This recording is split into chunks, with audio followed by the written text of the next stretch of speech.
Hi viewer, how are you? I hope your health is good. Today our story, The Greedy Dog. Get start the story. Once upon a time in a small village, nestled between rolling hills and lush meadows, there lived a rather peculiar dog named Max. Max was no ordinary dog. He was a golden retriever with an insatiable appetite. His large, expressive eyes always seemed to be scanning the surroundings for the next potential snack. Max's owner, a kind-hearted woman named Mrs. Thompson, loved him dearly. She spoiled him with treats and belly rubs, unaware that Max's love for food was growing into a full-fledged obsession. Max's day revolved around one thing and one thing only: food. One sunny morning, Mrs. Thompson decided to bake some delicious apple pies. The aroma wafted through the house, tempting everyone within smelling distance. Max, of course, couldn't resist. His nose twitched, and he followed the tantalizing scent to the kitchen. Mrs. Thompson was busy rolling out the dough when she noticed Max standing at the entrance of the kitchen, drool dripping from his mouth. She chuckled at his eager expression, unable to resist his charm. "Oh, Max, you can't have pie crusts.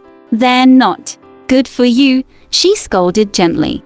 Undeterred, Max's eyes pleaded for just a taste. Mrs. Thompson sighed, breaking off a tiny piece and handing it to him. Max devoured it in seconds, but that only fueled his desire for more. He cast his eyes longingly at the pies cooling on the windowsill, unable to resist those puppy dog eyes. Mrs. Thompson gave in and offered Max another small piece.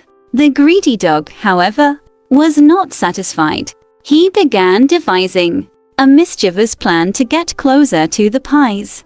While Mrs. Thompson was momentarily distracted, Max seized the opportunity.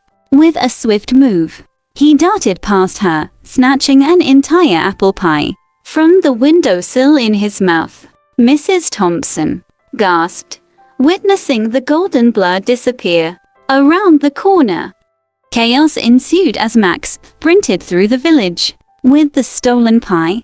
Residents laughed and shouted, trying to catch the mischievous dog, but Max was too quick. He skillfully navigated through the maze of streets, his tail wagging in delight. Eventually, Max found a quiet spot by the riverbank, away from the commotion. He devoured the stolen pie with gusto, leaving nothing but a few crumbs as evidence of his sweet victory. Satisfied and a little guilty, Max licked his chops and gazed at the remnants of the pie, his belly full and his heart content. From that day forward, the village fondly remembered Max as the greedy dog with a taste for adventure. Mrs. Thompson, despite the occasional mischief, couldn't help but love her food-loving companion. And the tale of Max's pie heist became a favorite story shared around the village for generations to come. Thanks for watching. Waiting for next story, Echoes of the Enchanted Forest.